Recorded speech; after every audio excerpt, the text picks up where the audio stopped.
My name is CJ, Cleon Joseph. Again, CJ, CEO of CJ's Functional Fitness, where you don't have to be a fighter to feel like one, so let's train. I've been in fitness for 26 years, started out as a bodybuilder, and then got into mixed martial arts. That absolutely changed my life. My wife got tired of me training and bulking my body up 3 times a day, so she said, if you're gonna do it, CJ, you might as well make some money out of it. I said, you know what, wife? That's pretty smart. And I started CJ's Functional Fitness.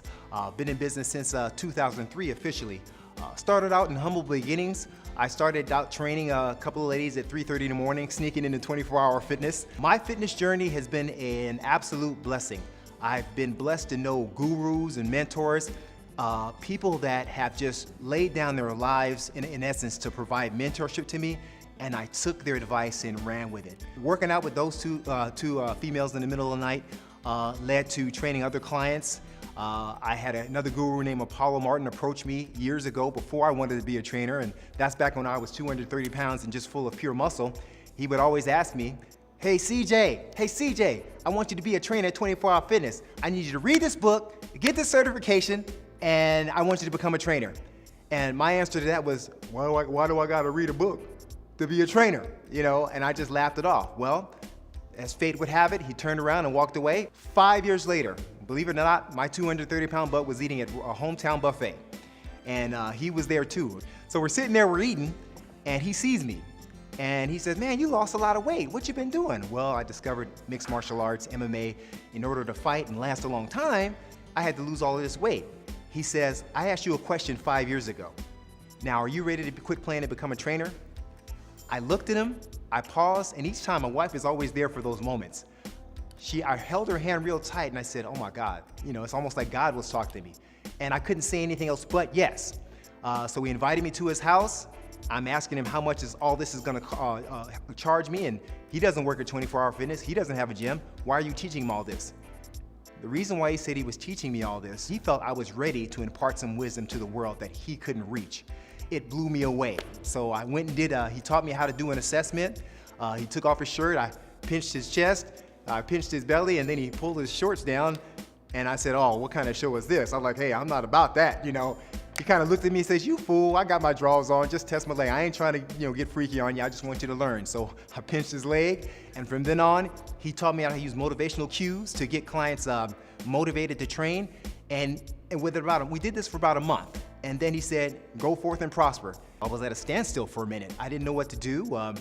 I wasn't getting the clients that I thought I was gonna get, but I received another phone call from him. He called me, he says, I want you to meet me at this gym in El Segundo right now, RAW, R1 Training Center. So he took me into the gym, and this was in 2003, and he says, CJ, this is where you're gonna start your business. I'm looking like, I'm still waiting for him to ask for money. I'm still waiting for me to ask for some weird freaky favor or something like that. But he just dropped me off, introduced me to the staff, and I was training at R1 Training Center where I met Mr. K Flash. Had trained there and actually revamped my mixed martial arts career. I was training Brazilian Jiu-Jitsu. I got a purple belt, and you know, I got tired of the politics of promotion, so I just gave it all up and said, let me just focus on personal training. But you threw me in a mixed martial arts studio in one of the best mixed martial arts studios in the world, R1 Training Center. So I couldn't help it. I caught the bug, and I got on the mat and started training with the most highly regarded athletes in the world. I'm talking rolling with UFC fighters like Vladimir Mikheychenko, Lyoto Machida, Rico Chiapparelli, Frank Trigg. I was in there rolling with these guys, and I couldn't believe it. And actually, I discovered, I got pretty good at it, and was about to turn professional. And when Professional Submission League came out, I had a fight set to go. But unfortunately, my mother died 2 days before, and I actually showed up for the fight, but I mentally wasn't there, and the guy that I was supposed to fight backed out. So I had a lot of mishaps like that. I was supposed to fight for a Muay Thai match. As I was approaching the ring, I caught a migraine headache, and I couldn't fight. And I said, Lord, what's going on? This is about the 3rd or 4th time I had an opportunity to present myself to make a pro career out of something, but God was trying to tell me something. First thing he said to me was, look at your home life. My wife was struggling. I thought I was the man. I thought I was being the best man that I could be. I was home. I thought I was home enough, but I wasn't. My wife had 2 C-sections, as you call it. And each time she had both of those beautiful kids of mine, I thought I was there, but I really wasn't. She was struggling. It got to a point where I realized something told me that all these events, you're trying to be a UFC fighter at 28, 30 years old.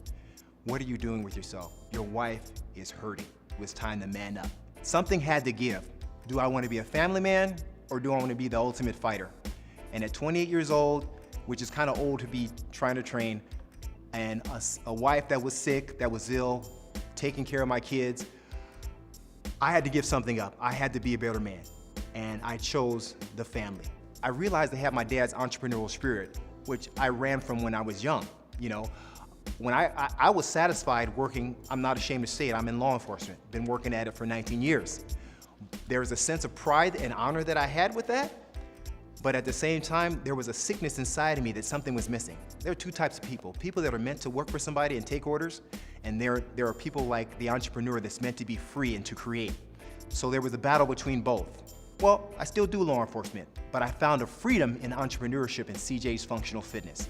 I had to give back some way, because my gurus, they didn't want anything in return, but they always kept telling me to find a way to give back. I said, you know what, business is going pretty well.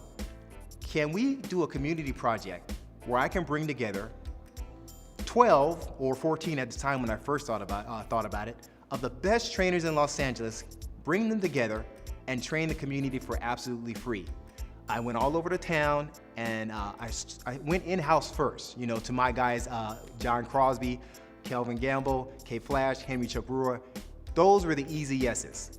But going into a Brazilian Jiu-Jitsu studio and asking Glenn and Jocelyn to participate simply because I felt the vision of their professionalism and I loved the way they connect with people, they said yes so soon it blew me away. They actually gave me the encouragement to ask other trainers like celebrity trainer Don Stroger. My life story is this. God gave me a vision, you know, and you don't have to be a religious to believe in something. I'm not trying to scare anybody off. This was just the way it was passed down to me, to give back in some way. A couple of years later, I said, baby, I think I want to put this, baby, my wife even, I think I want to put this on TV. I want to put this, America needs to see how we, these 12, 8, 10 trainers have come together and answered the question as to the overall aspect of fitness, the social, the economical, the financial, the spiritual, the mental aspects. When all 5 of those are together, life seems to work better. But what's missing in all that? What doesn't get the credit? What doesn't get the credit is the physical fitness aspect. I don't know one person who's excelling in life that isn't in tip-top physical shape for what they do. Now, we're not talking about Floyd Mayweather shape. We're just talking about the basic health that they need to do their job well.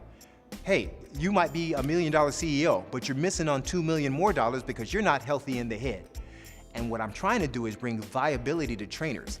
A lot of times, people think that trainers are luxury items. I disagree with that. I believe fitness trainers are God-sent. They're angels. They're just as viable as law enforcement. They're viable as doctors. They're viable as lawyers. They're needed. It's funny, when you get in trouble, who do you call? You call a lawyer because you need it. But when you're having a heart attack, you go to the doctor. And after the doctor gives you a clean bill of health and tells you to get in shape, what do? You do nothing, you know? Or if you go to a trainer, if it's messing with your burger budget, the first thing that goes is what? The trainer. When the economy fails, the first thing to go is the trainer. But you're still eating those bad snacks. You're still suffering from cancer.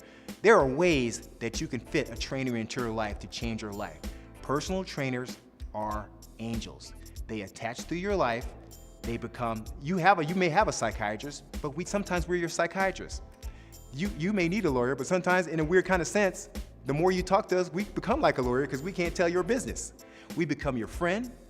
When you're ready to pick up that bottle, we get to call you free 99 and let you have it. We get to be in your refrigerators. So there's a viability to attach to your life and change your life.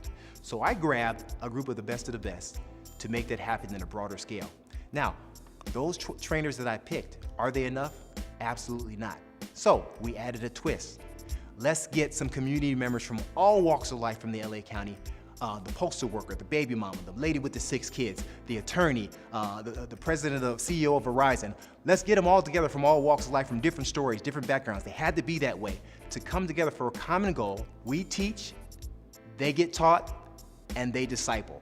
And when I say disciple, is they go back home. My baby mama goes back home to her kids, her 6 kids, and teaches them how to get fit. The postal worker goes back to work, and he's telling his people at work how to get fit. It's the attorney that goes back to his attorney job, and he's telling the judge, hey, you know, Judge, Your Honor, I respect you, but you need to lose a little bit of weight. By the way, here's Don Stroger's business card. It's showing the importance of fitness. I love programs like Let's Move, and I'm gonna be careful how I say this because Let's Move is one of the, First Lady Obama is one of the greatest programs that were ever assembled. But my question is, she needs help. She needs a program like Battle of Los Angeles so we can teach the adults. So once the kids learn how to move, the parents can continue to instill that movement in their kids. That's how we can help, First Lady. Holla at your boy, holla at your trainer. We got this. So I believe I provided an answer that challenges those 5 behaviors of pre-contemplation, contemplation, preparation, action, and maintenance. Once we've got that together and we attach to their lives for 8 to 12 weeks, put them through the ringer, put them through the worst workouts of their lives to challenge them, go above and beyond themselves, make them throw up, make them bark those evil demons, bark those burgers out of them, bark that domestic violence situation at them, bark all that, exercise all those demons. Once we get them together to do that and they survive this program, we have just developed what we call a force multiplier. So it's not just the trainers, now we're educating the people to go out and disciple. They may never want to be trainers, but at least they know the information. I'm here to tell you after 5 years of doing this program and now bringing it to you, America, we've discovered the answer. I promise you, Battle of Bulge Los Angeles, 2015, 16, 17, Battle of Bulge Africa, Battle of Bulge New York, Battle of Bulge Atlanta. I promise you we have the answer.